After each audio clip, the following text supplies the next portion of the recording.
let's talk about how the existence or the development of an in-house agency affects the overall marketing organization and therefore the overall marketing process.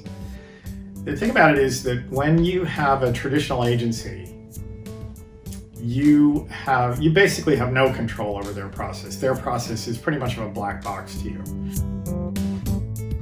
So one of the things that happens that's super interesting with in-house agencies is that because they are a part of the marketing organization, and in my opinion, they should be thought of as a part of the marketing organization, not as some separate entity that's over there that, lives in a world of its own.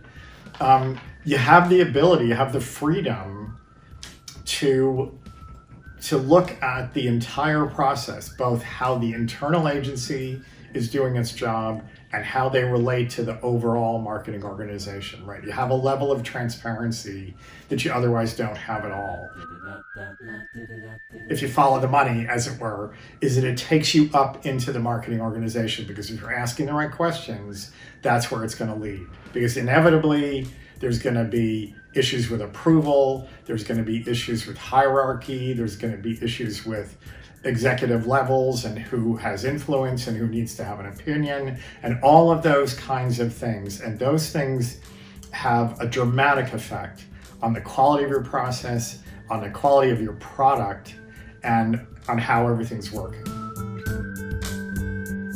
And there's a tendency to not examine those things. It's as if there is a time warp.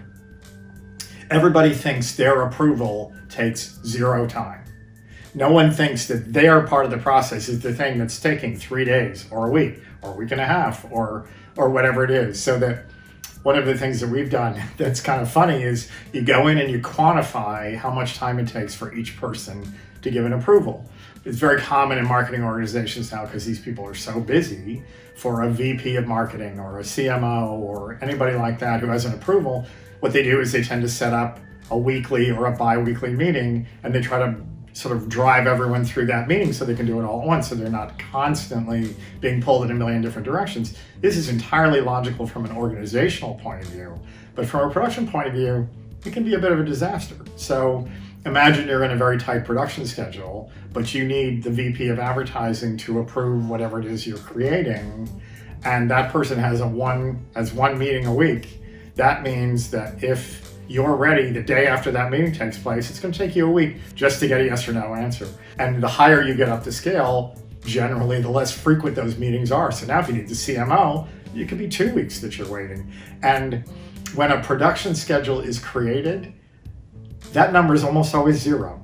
No one says, oh, in this production schedule in which we're doing all of these things, we have a CMO approval, and that could take anywhere from a week to 2 weeks. So we have to build that into the schedule. It comes as a shock to everybody every single time it happens. It's like, oh, and then we got this approval, and here's what's going to happen. Well, of course it's going to happen. You know it's going to happen in advance. This sort of thing is what makes, is an opportunity that's created by the creation or the growth of an in-house agency, because what you are able to do is you're able to look at the whole thing as a creative process from beginning to end and develop a point of view about how to make that process really sing, which is what you want.